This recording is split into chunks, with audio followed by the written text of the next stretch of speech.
প্রতিপক্ষ রাজনৈতিক দল সবসময় পায়ে পা দিয়ে ঝগড়া করার একটা মনোবৃত্তি তাদের মধ্যে তৈরি হয়েছে। কোনো সময় আছে নিজেকে সংশোধন করেন। বিএনপি রাজনীতি হলো সহমর্মিতা রাজনীতি। কোনো অবস্থাতেই এমন কিছু করা যাবে না যাতে এই শিক্ষাঙ্গনের পরিবেশ নষ্ট হয় এবং আমাদের যেই নতুন বাংলাদেশ বিনির্মাণ করার যে স্বপ্ন আমাদের দেশবাসী তারেক রহমানের মাধ্যমে দেখেছেন, সেটাকে কলঙ্কিত করার একটা প্রয়াস, এটা আপনারা দীর্ঘদিন ধরেই দেখেছেন। গত কয়েকদিন যাবতই শিক্ষাঙ্গনগুলি থেকে অস্থিতিশীল পরিস্থিতি সৃষ্টি করার পায়তারা করছে। আমরা এটা তীব্র নিন্দা ও প্রতিবাদ জানাই।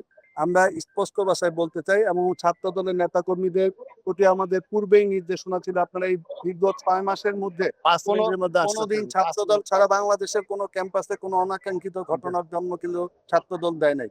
প্রতিপক্ষ রাজনৈতিক দল সবসময় পায়ে পা দিয়ে ঝগড়া করার একটা মনোবৃত্তি তাদের মধ্যে তৈরি হয়েছে।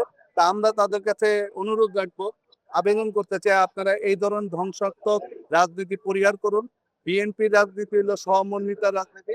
আমরা ছাত্রদলকে যেমন নির্দেশ দিয়েছি, আমরা প্রশাসনকে বলেছি আপনি আপনার দায়িত্বশীল আচরণ করবেন। কোনো অবস্থাতেই যাতে শিক্ষাঙ্গনের পরিবেশ নষ্ট না হয়, এরকম কোনো কর্মকাণ্ডের সাথে যেই সম্পৃক্ত থাকুক তার বিরুদ্ধে প্রশাসনিক ব্যবস্থা নেওয়ার জন্য আমরা অনুরোধ করেছি এবং আমরা দলগতভাবে আমরা আমাদের ছাত্র দলের নেতৃবৃন্দকে নির্দেশনা এরকম দিয়েছি, এই নারায়ণগঞ্জ শহরে আমরা আমাদের আপনাদের তোমাদের অতএব এই শিক্ষাঙ্গনের পবিত্রতা রক্ষা করা তোমাদের দায়িত্ব। কোনো অবস্থাতেই এমন কিছু করা যাবে না যাতে এই শিক্ষাঙ্গনের পরিবেশ নষ্ট হয়। ধৈর্য ধরতে হবে।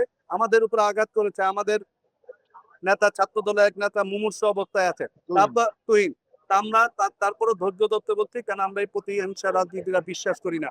আমরা প্রতিপক্ষ রাজনৈতিক দলের প্রতি আবেদন থাকবে যে এখনো সময় আছে, নিজেকে সংশোধন করেন, যে নতুন বাংলাদেশে যে স্বপ্ন বাংলাদেশ দেখেছে সেটাকে বাস্তবায়নের পথে বাধা হয়ে দাঁড়াবে না, তাহলে কিন্তু এই দেশের মানুষ দাঁত ভাঙা জবাব দিবে। আমরা চাই না আপনাদের ওই সহিংসতা পথে এই রাজনীতিটা প্রবাহিত হোক। ঠিক আছে, ধন্যবাদ।